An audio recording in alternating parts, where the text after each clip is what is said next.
Jeff, as you've been able to get the guys into some scrimmage settings the past couple weeks, is there anybody who stood out in those environments, caught your eye maybe? Oh, man, I wish you'd kind of give me the heads up on that question. I'm sure there is. Just on the spot, I can't think of anybody that's just jumped out. It's all a blur to me, honestly, right now. We're getting better for sure, and there are guys. I'm just drawing a blank right now. For sure. Well, you guys go through fall camp. How many sort of decisions do you think still have to be made on starters at different spots? Where are you at with that process? I'd say we're pretty set. I'd say probably 2 spots left, and those guys will probably just rotate, and we'll let it play it out in the season. We're gonna need all of them before it's over with.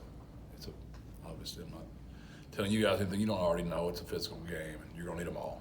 There's guys we're not even talking about right now that we're gonna be talking about, soon, I would imagine.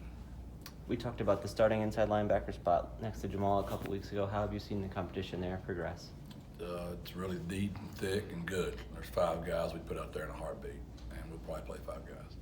Martavius last year coming in here, maybe he had to, get adjusted to some things and get used to the way you guys operate around here. How is he different coming around for a second season? He's progressing. He is. He really knows the game. He's very knowledgeable of the game. He loves football. He's getting closer. He's not all the way where I want him yet, but he's getting closer. There's definite growth and still room for improvement as well.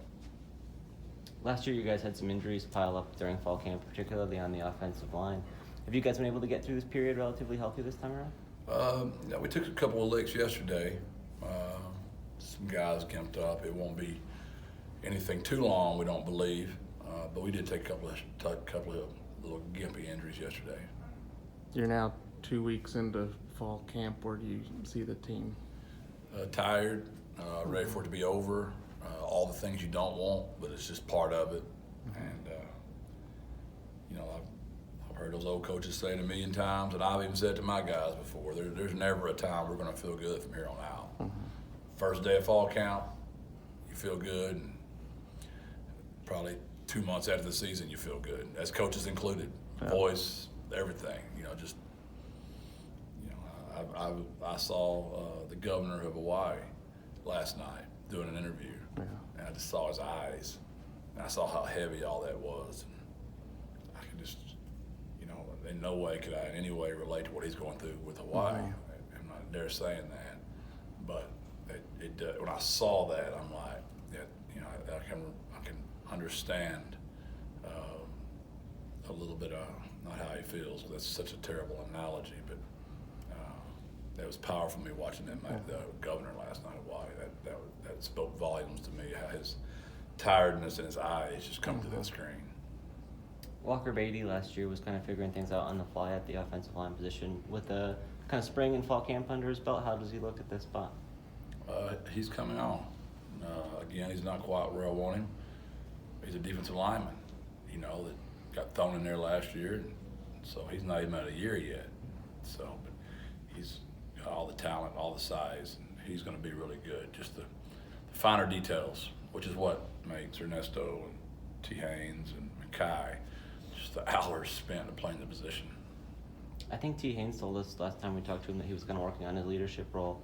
He's a guy who got a single-digit jersey back again this year. How have you seen him take on those kind of responsibilities?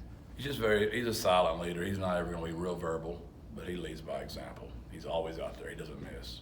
And really proud of him. He came back from that ankle, and he's playing himself right back into shape.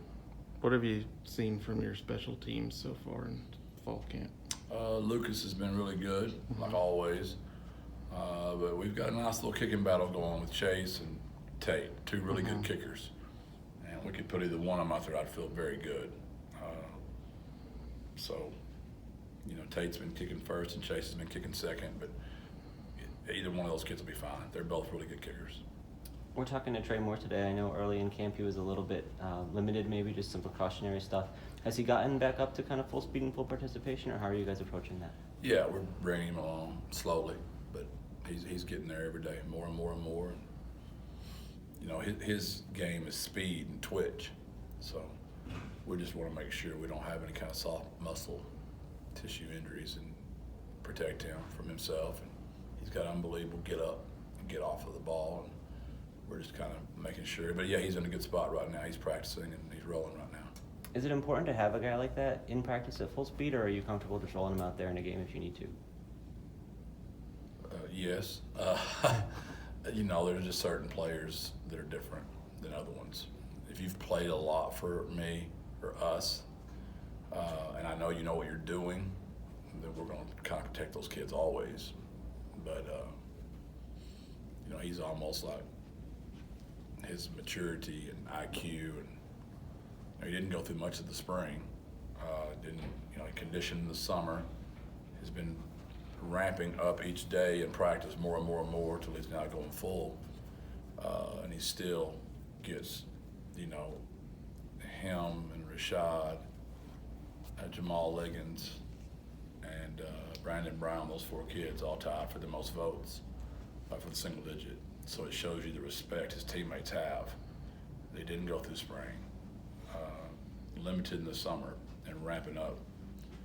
They see him always working. Like he's not, like when the misnomer is when a kid's not practicing, it's like they're not doing anything. And there's so much stuff you can do off the field now, and our UT Health has really done a fantastic job. We have so much equipment. Now, I don't understand it at all, but somehow you can run and there's no gravity and all that kind of stuff. And there's stuff in the pool you can do where you're not pounding on your feet, not pounding on your knees, not pounding on your back, but you're still getting your cardio up so you can play the game. Trey's been doing that like crazy since January. How's JT coming along from the health perspective? Getting better every day. He's doing more and more and more, and getting out there more and more and more. It's just a matter of when we decide to turn him loose. He's hitting his speeds back to where they used to be again, so he's trending in the right direction for sure. You guys are a little over 2 weeks out from Houston.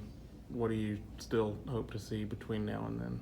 Hey, Steven, I'm surprised he didn't tell me it's 17 days. He busted me the last couple of days. I was wanting you to have it. I'm prepared now. I'm not getting busted anymore. What was the question? I'm sorry, Steven. What are you hoping to see in the next 17 days? I just talked to him about it. You know, it's just such a fine line when you're the head coach and you want to make sure they're getting ready, but at the same time we're getting close. So I want to make sure they're going to be out there. And it's just that the yin and yang of how much inside run, how much team pass, how much thud versus how much tagging off. It's always that battle of what's too much and when is it not enough. How much have you looked at Houston at this point? Can you give us an early look at them? Yeah, we watch them, but we're still working on us right now. But we'll get to working on them Tuesday and spend 2 weeks on them. But right now, we're still trying to make the Roadrunners be as good as we can be. And then what was your reaction to seeing Larry Coker inducted into the first UTSA Hall of Fame class? It's very well chosen. Like whoever that committee, those guys must be like geniuses and stuff. It's very well deserved. Sometimes I get painted as somebody that's complaining and whining and always wanting more, and some people describe that as just a guy that really loves UTSA and passionate and trying to do all he can. Whichever camp you fall in, think about Larry.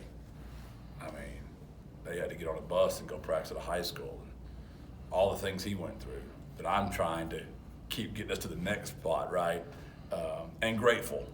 But it's just when you see Larry and you have conversations with Larry, it just reminds you how far we've come in 12 years, going on 13. And couldn't be happier for such a gentleman that still will do anything I ask him to do. And hope to get him to practice soon. Thank y'all. Thank you.